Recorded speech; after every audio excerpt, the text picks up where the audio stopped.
dia 12 de agosto. Então, o devocional é sobre o dia 1 do livro Uma Vida com Propósito. Um livro que eu recomendo muito. Então, a cada semana, a gente vai ler um capítulo, né? Cada uma nas suas casas. Eu mandei o livro lá online, já tá no nosso grupo. Então, é só a gente ler por lá, para quem não quiser comprar o livro físico. Eu tenho um livro físico porque foi o livro que eu fiz com meu marido no início do ano, assim que virou o ano. Então, foram 40 dias com propósito e a gente fez dias consecutivos. Mas, no nosso caso, como o nosso devocional é semanal, nós vamos fazer um dia semanalmente. E aí, é até bom pra gente poder refletir no assunto durante a semana toda, sabe? Porque eu acredito que é um livro muito real, assim, sabe? Pra nossa vida real mesmo. Então, o primeiro dia ele já começa com um questionamento.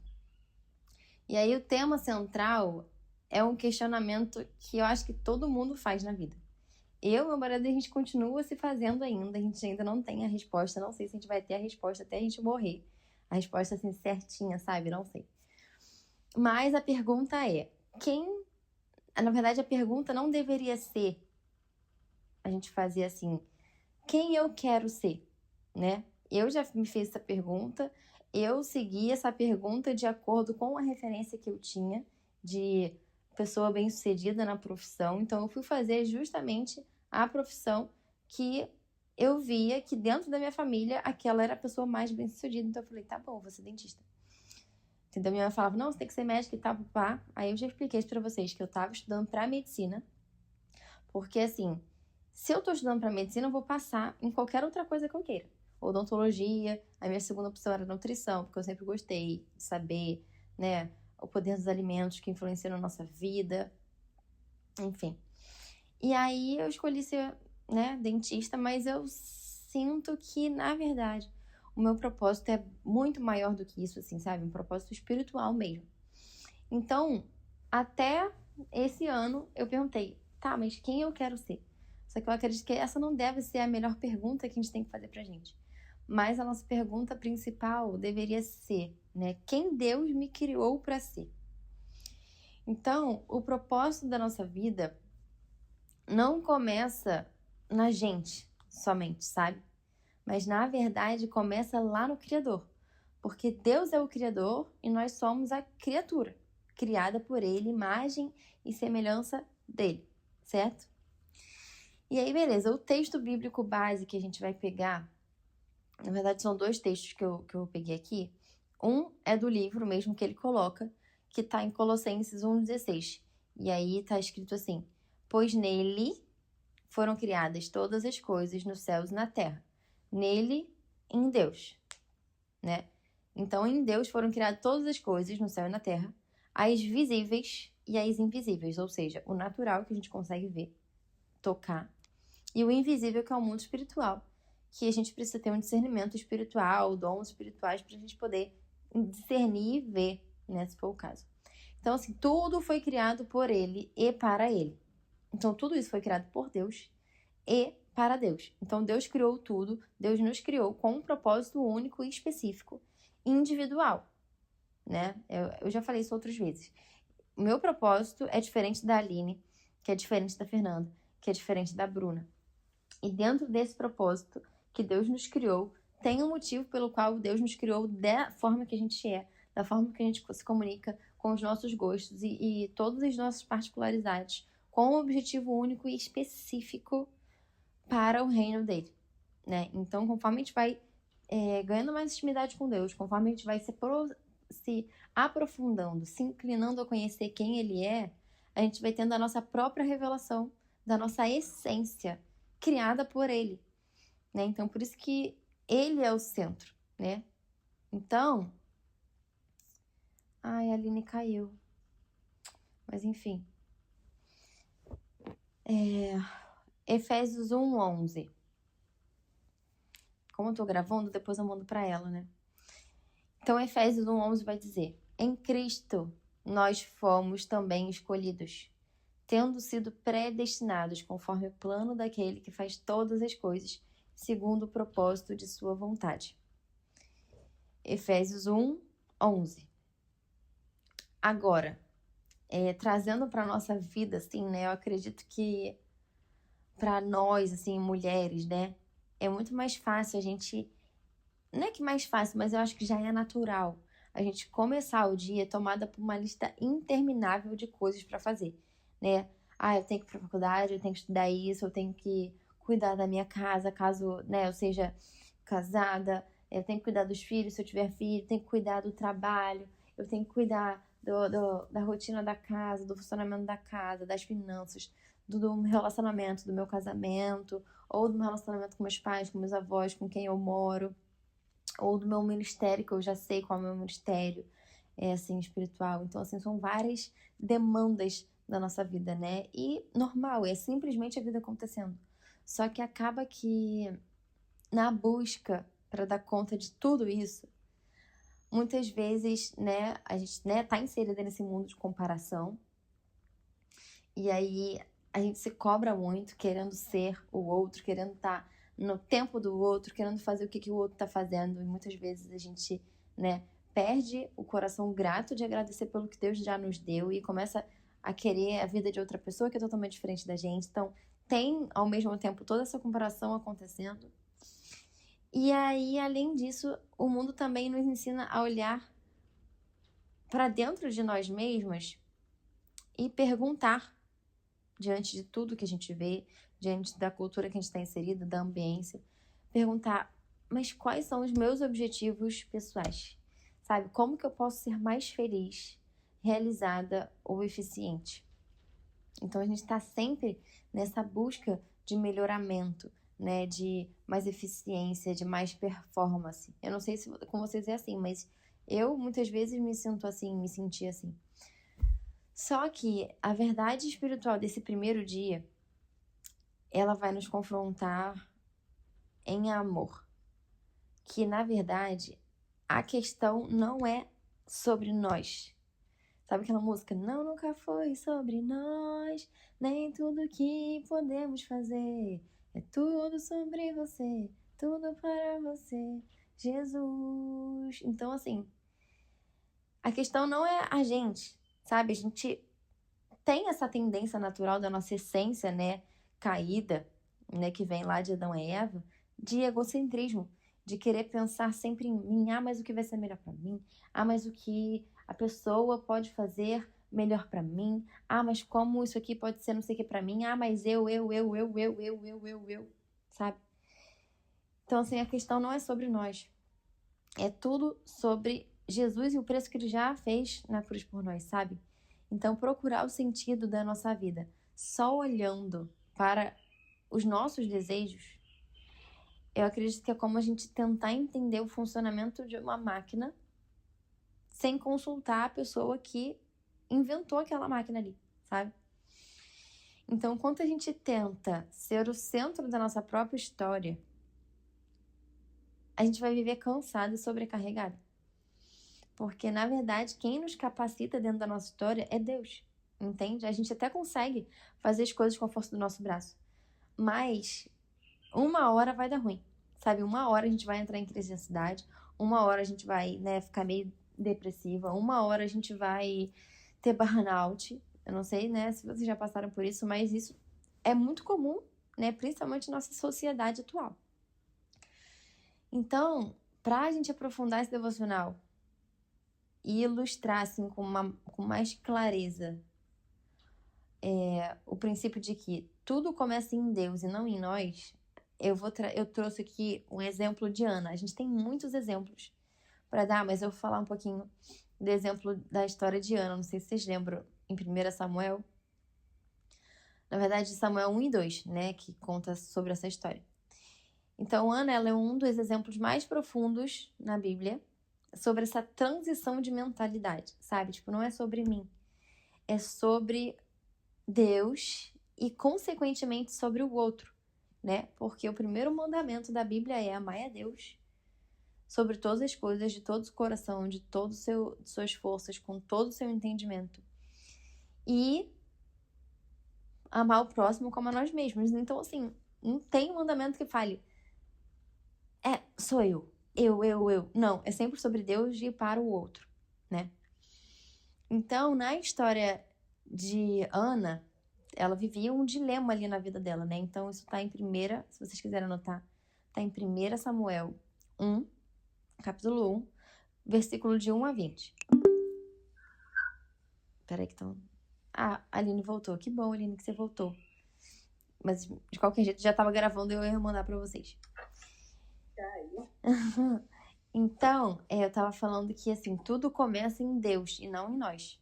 E aí, o que estou trazendo pra exemplificar isso, né? Porque tem muitas pessoas que viveram isso, né? Abraão e Sara viveram isso. De que eles estavam pensando muito mais neles do que em Deus e no que Deus faria através da vida dele para outras pessoas, né? Apesar de Deus ter feito muitas coisas, né? Mas Abraão foi lá e quis acelerar o processo de Deus, né? Com Sara. E aí pediu para a serva ter um filho, né? Que era Ismael, né? Só que Ismael não era o filho da promessa. O filho da promessa que Deus pensou era Isaac. Só que eles, na naturalidade humana deles, eles falaram, como assim? Eu já tenho, sei lá, 100 anos, a minha esposa tem 90 e poucos anos, não tem como, sabe? Ela já tá na menopausa, como é que a gente vai ter filho? E então eles queriam acelerar o processo de Deus para atender o desejo do próprio coração deles, né? Se antes passar por todo o processo que eles precisavam passar, para que eles tivessem a promessa do Senhor, né? Porque a vontade do Senhor para nossa vida é sempre boa, perfeita e agradável. Por mais que a gente tente ajudar a Deus, acaba que isso é uma forma da gente mostrar que a gente não tá confiando. E aí aconteceu lá tudo que aconteceu, né? Duas tribos, né? Se dividiram, enfim. E aí se tornaram, né? Todo o povo judeu, a parte do norte, a parte do sul. Só que a vontade de Deus era que fosse tudo uma coisa só, né? Porque na palavra fala que um reino dividido, ele não se subside em si mesmo, né? Mas, enfim, aí isso aí é a história de Abraão. Mas focando aqui, né, no dilema que a Ana viveu, né? Que tá em 1 Samuel, capítulo 1, do versículo 1 ao 20. Então, isso aqui é toda uma história que ela vai ser contada, né, em Samuel 1 e 2, né? Mas eu vou pegar só a parte de Samuel 1 por enquanto, para contar a primeira história de Ana. Não sei se vocês lembram da história de Ana. Mas Ana, ela era uma mulher muito amada pelo marido dela, que era Eucana. Só que Ana, ela não conseguia ter filhos. Então, ela vivia sobre aquele peso da esterilidade, né? Que era uma condição que naquela época trazia muita vergonha social e uma dor emocional imensa, porque aquele era o papel da mulher, sabe? Deus falou, né? Sejam férteis e multipliquem-se, né? Então, a descendência das famílias era algo muito importante. Era o que mais importava naquela época, né? Então, assim, uma família bem-sucedida era uma família que tinha filhos, né?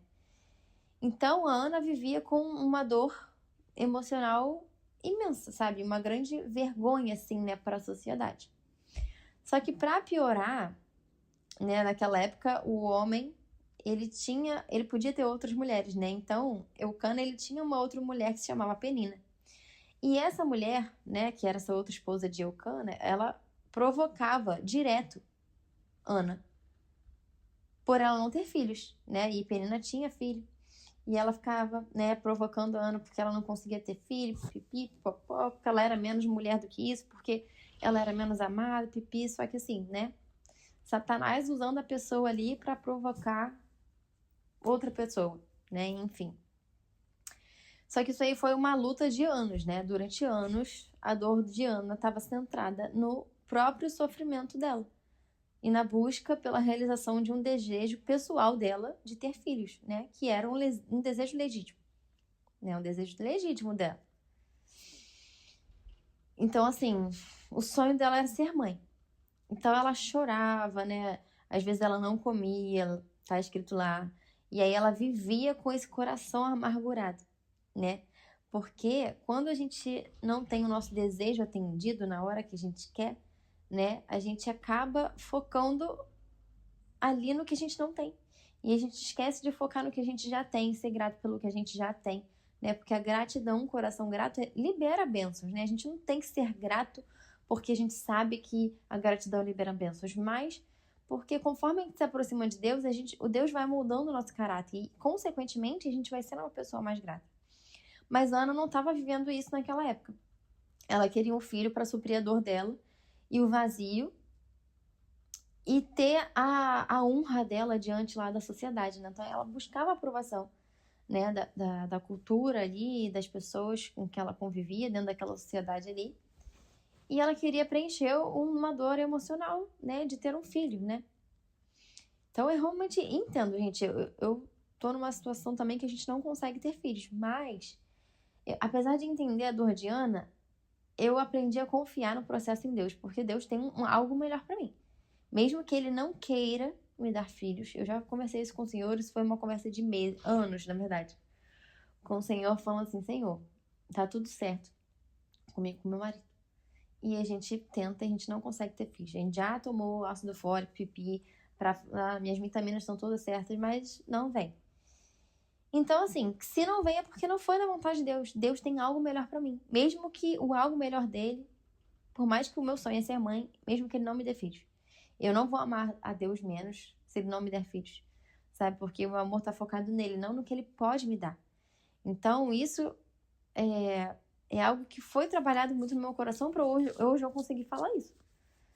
Sabe? Mas, sei lá, no passado era mais difícil eu falar isso, sabe? Assim, poxa Deus, mas não é a sua vontade que eu tenha filho, sabe?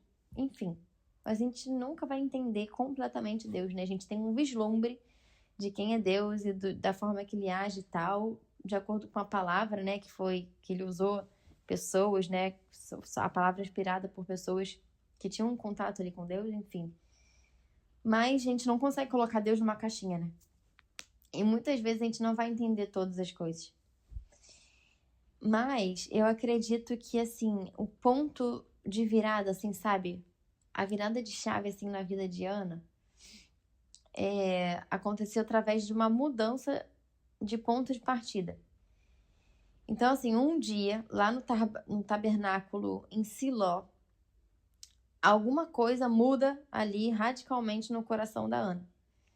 E aí ela para de focar só na dor individual dela e eleva o desejo dela à vontade de Deus, sabe? Sabendo que Deus tem um plano divino e superior que muitas vezes a gente não entende, mas a gente sabe, a gente confiando, né, que Ele é o nosso Pai, que é um desejo maior do que o nosso, algo maior do que a gente deseja para nós mesmos. Então, a Ana fez uma oração ali naquele dia. E eu vou ler aqui a oração que está em 1 Samuel 1:11. E ela fala assim, ela meio que fez um voto para Deus, né? E ela fala, Senhor dos Exércitos, se tu atentares para a aflição da tua serva e de mim te lembrares e me deres um filho homem, eu o dedicarei ao Senhor por todos os dias da sua vida. Então ela dedicou o possível filho dela a Deus, como se ele fosse viver para Deus todos os dias da vida dele. E aí, a partir dali, Ana percebeu algo mais profundo.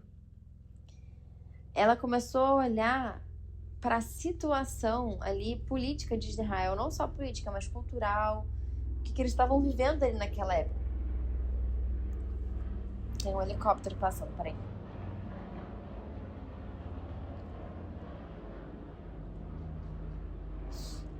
E a situação de Israel naquela época era de um período de muita decadência espiritual, né? Na liderança dos filhos de Eli. Então, naquela época, os profetas eram os filhos de Eli. Só que o povo, ele se sentia meio que sem uma liderança espiritual madura ali, sabe? E aí, Ana via ali um problema espiritual para aquele povo, né? Porque a forma que Deus se comunicava naquela época com as pessoas não tinha o Espírito Santo, né? Ele não, na verdade, existia o Espírito Santo, porque Deus é um só, é uma trindade, né? Deus, Filho, Jesus e Espírito Santo. Mas o Espírito Santo não estava aqui entre nós, né? Hoje em dia o Espírito Santo está entre nós, é um privilégio, mas naquela época tinha que ter um profeta, onde Deus se comunicava com aquele profeta ali, sei lá, uma vez a cada 2 anos, algo assim. Só que aí, Ana percebeu isso, Deus precisava de um profeta, sabe? E Ana precisava de um filho. E aí, quando Ana alinhou a dor dela com o propósito de Deus, a história mudou completamente. Então, ela não queria mais um filho só para chamar de meu. Tipo, eu tenho um filho, eu vou mostrar esse meu filho para a sociedade. Agora eu não sou mais estéril. Eu cumpri com o meu propósito de mulher, dessa época, de ser mãe, né? Ou então para calar a boca lá da serva dela que ficava perturbando ela, porque ela não tinha filho. Aqui agora eu tenho um filho. Então, assim, ela queria um filho para servir ao propósito de Deus, né? Não somente o propósito dela. Então, ela inclinou o coração, né, a amar a Deus sobre todas as coisas e amar o próximo. Então, ela via que tinha uma necessidade das pessoas ao redor, realmente, de ter um profeta. E aí, Deus acaba atendendo a oração de Ana, deu a Ana Samuel, e aí Ana cumpriu a promessa dela, entregando Samuel para ser criado no tabernáculo, né, para ser um sacerdote ali. E aí, né, ele viveu todos os dias da vida dele criado ali no tabernáculo para servir a Deus. E Samuel veio a ser o grande profeta. E, na verdade, não só o profeta, mas o juiz que ungiu os primeiros reis de Israel. Eu não sei se vocês lembram dessa história. Mas está tudo lá em 1 Samuel e 2 Samuel. E aí, como que a gente conecta essa história com o devocional de hoje? Então, a gente conecta com 3 pontos assim. Que o primeiro ponto é que o desejo centrado em nós, ele é inversamente proporcional ao desejo centrado em Deus, né? Meio que como se fosse um X, um desejo centrado em nós, X, e o desejo de Deus, né? Então, assim, Ana começou focando no que na esterilidade dela causava dor nela, né? A dor nela, na honra dela como mulher. Mas a verdadeira libertação veio quando ela entendeu que a vida e a maternidade não eram dela somente, mas era sobre a glória de Deus e sobre a vontade de Deus se cumprindo. E aí, a partir daí, ela entrega o controle nas mãos de Deus, né? E isso, às vezes, nos lembra a nossa vida mesmo, sabe? Quantas vezes a gente busca a resposta de Deus para realizar os nossos próprios desejos, sabe? E, gente, não tem nenhuma coisa errada nisso, sabe? Deus conhece nosso coração. Deus quer que a gente seja sincero diante dele. Por mais que a gente vá pedir a ele o nosso próprio desejo. Jesus fez isso, né? Jesus fez isso lá no Getsemane. Quando ele foi pedir, Senhor, se for possível, antes dele ser crucificado, né? Antes dos caras pegarem ele, para prenderem ele, para ele ser levado lá, para cumprir o propósito, né, de Deus. Jesus falou, Senhor, se for possível, afaste de mim esse cálice. E foi uma oração que ele fez, gente, com uma adrenalina, um estresse bizarro, né? Porque na história a gente vai ver que Jesus, ele suou sangue. Então, assim, na fisiologia, assim, como eu estudei fisiologia, né, tal, porque eu fiz área da saúde, a gente vê que a fisiologia humana, quando a gente tem estresse e dopamina, os nossos vasos ficam super dilatados, né, para bombear mais sangue, pra gente poder respirar, pipipi, papá, como se fosse aquele luta e fuga. Não sei se vocês já ouviram falar isso. Quando você vê um leão, assim, uma onça, você sai correndo para se proteger. E aí você precisa bombear mais sangue para o seu coração bater melhor, para tudo funcionar ali. E isso acontece uma vasodilatação. Eu, quando fico nervosa, fico completamente vermelha aqui no peito, vermelha aqui, porque os meus vasos estão dilatados, porque eu tô nervosa, tô em estresse ali. Tem cortisol correndo na minha corrente sanguínea. E isso, consequentemente, né, me deixa ficar vermelha. Mas Jesus foi num ponto extremo, tão extremo de estresse ali naquela hora, naquela oração, que ele suou sangue, gente. Então, os poros, eles já ficam dilatados, né, por causa da vasodilatação, mas os capilares não sustentaram o sangue correndo nas veias deles, dos capilares dele, e o sangue extravasou para a pele. Gente, imagina o grau de estresse de Jesus ali naquela época, né? Porque Jesus, ele veio em carne para poder, né, sentir e passar o que a gente sente, sabe? Para estar realmente no nosso lugar, sabe? Para sentir tristeza, dor. Jesus chorou, Jesus sentiu agonia, tristeza, angústia, medo. Jesus sentiu essas coisas, né? Tanto que ele suou sangue. Então ele falou assim, se for do seu... como é que é? Pai, se for possível, afasta de mim esse cálice, né? Diante daquela situação que ele ia precisar passar.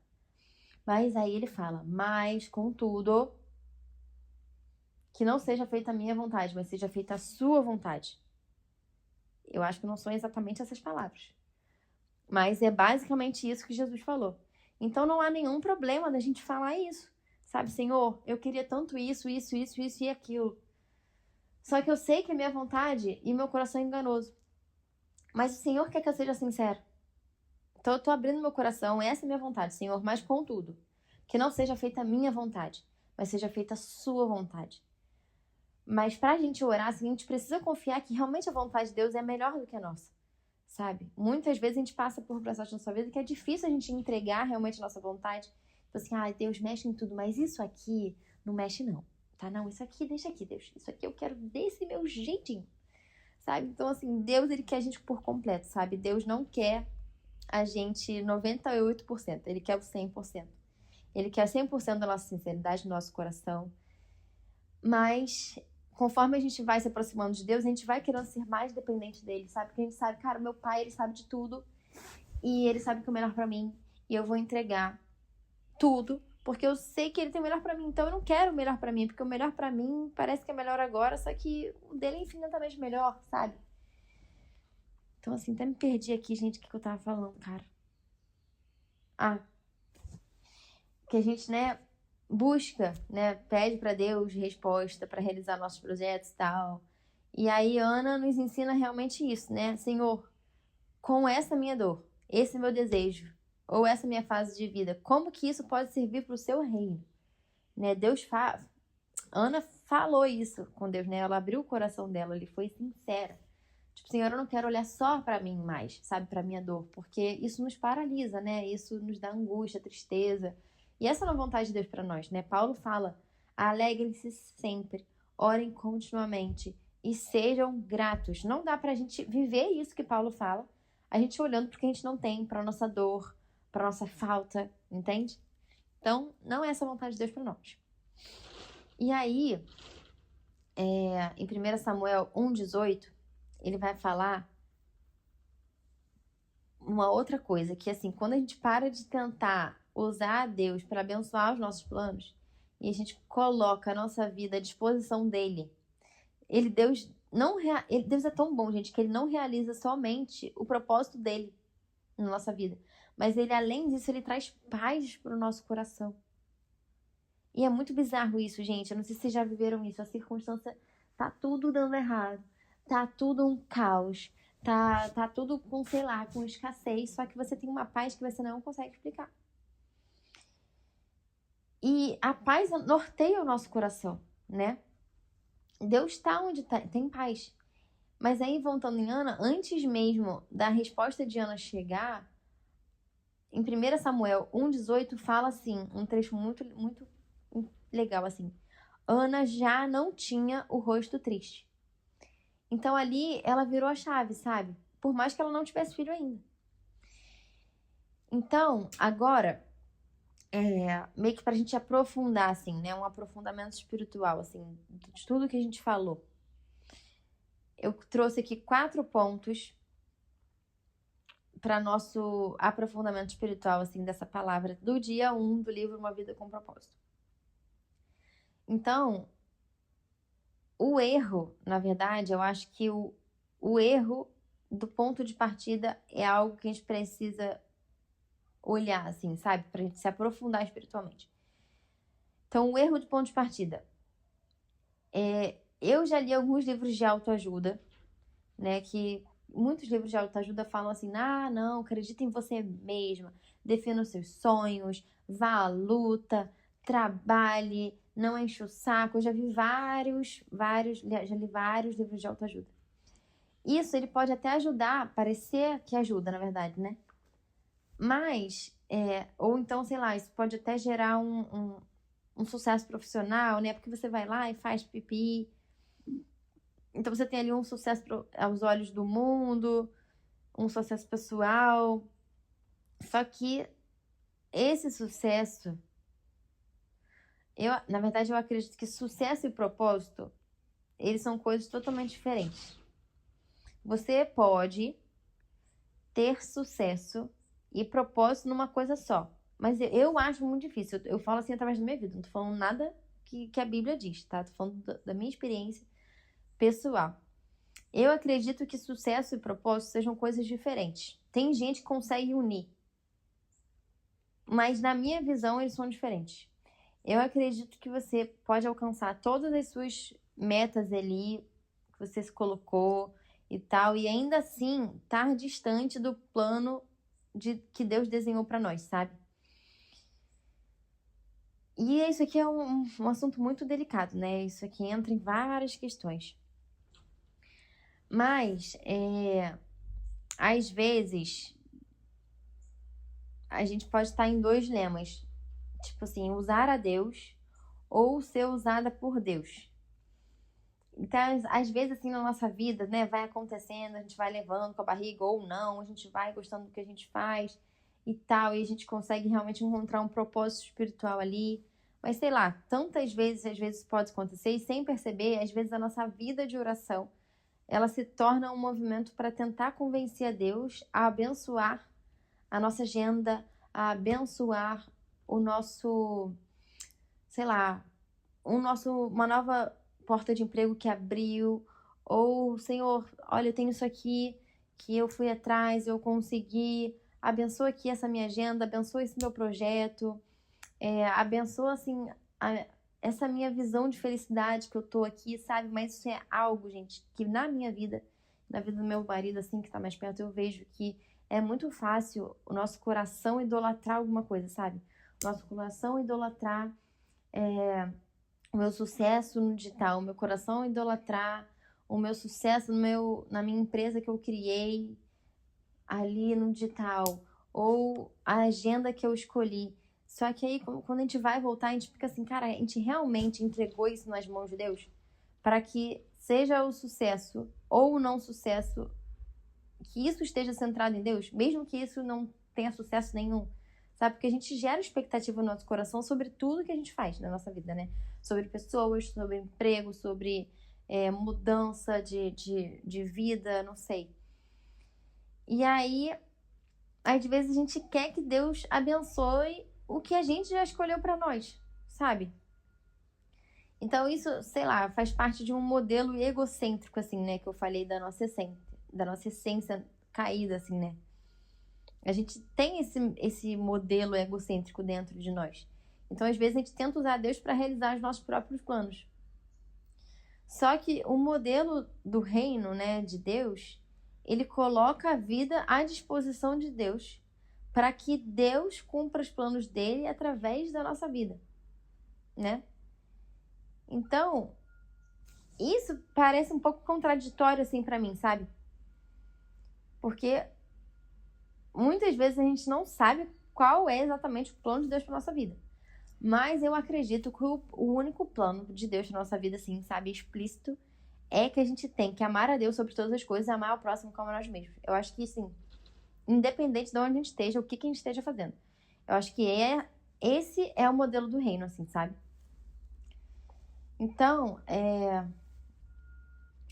só pra gente ir finalizando, assim, pra gente entrar num momento de reflexão, pra gente finalizar esse dia, né, de uma vida com propósito, é que, na verdade, a gente precisa entender que nós não somos um acidente. A gente não nasceu como um acidente, né? Antes da gente pensar em Deus ou planejar o nosso futuro, qualquer coisa do tipo, Deus ele já tinha pensado em cada fio do nosso cabelo. E ele já tinha desenhado a forma que a gente seria e qual seria o nosso propósito, sabe? Deus já sabe isso. Deus já sabia antes da gente nascer. Então, a gente não nasceu por acaso. A gente nasceu para cumprir um propósito que Deus permitiu com que a gente nascesse. Então, a nossa identidade como mulher não é definida pelo nosso estado civil, pela profissão que a gente tem, pelo nosso certificado lá de tantas coisas que a gente já fez lá para o nosso currículo, pelo nosso papel social. Nada disso nos define como mulher diante de Deus. O que define a gente como mulher diante de Deus é que a gente foi feita por Deus e para Deus, ou seja, para um propósito que Deus pensou para nós. Então, conforme a gente está mais próxima de Deus, a gente entende cada vez mais qual é o nosso propósito a partir dele, sabe? Então, um momento assim de reflexão são duas perguntas, na verdade, que fazem a gente pensar, que é algo que a gente pode refletir durante essa semana inteira para a gente fazer o dia 2 do próximo dia Uma Vida com Propósito. Então, o questionamento 1 é o seguinte: em quais áreas da minha vida eu percebo que eu tenho tentado fazer com que Deus se encaixe nos meus planos, ao invés de entregar os meus planos a Ele, sabe? E pedir para que seja cumprida a vontade dele. Essa é a reflexão. A reflexão 2. O que muda na minha rotina diária, assim, internamente, dentro do meu coração, em saber que a questão não sou eu, não é sobre mim. E aí, tirando o peso da autoperfeição e do controle. Então, o que mudaria na minha rotina se eu pensar, cara, não é sobre mim. É sobre Deus, o propósito de Deus e sobre o próximo. Então, o que mudaria na nossa rotina? Sabe? Se a gente tirasse o egocentrismo do nosso modelo de funcionar natural. E aí é isso, gente. Se vocês quiserem falar alguma coisa, eu vou fazer uma oração final. E tem um versículo para memorizar, uma verdade diária aqui, que eu meio que imitei ali o livro. Então, só para finalizar com a oração, se você quiser fechar o seu olho ou não. Senhor, eu te peço, Pai, que a gente reconheça hoje que a nossa vida, ela não nos pertence somente. Na verdade, nós somos criados por um propósito muito maior que a gente ainda não consegue entender por completo. Muitas vezes, eu nem sei se a gente vai entender o propósito por completo, mas nós queremos estar mais próximas de Ti a cada dia, porque se nós estamos caminhando contigo, temos intimidade contigo, nós vamos reconhecer a Sua voz, nós saberemos quem o Senhor é, o que o Senhor espera de nós, como a gente pode Te agradar. Então, que a gente entenda, Senhor, que tudo, a gente foi criada por Ti com um propósito, nós nascemos com um propósito. Que tudo começa em Ti e que tudo existe nesse mundo, Senhor, para a Sua honra e a Sua glória. Porque o Senhor é soberano sobre todas as coisas, o Senhor é nosso Pai Criador.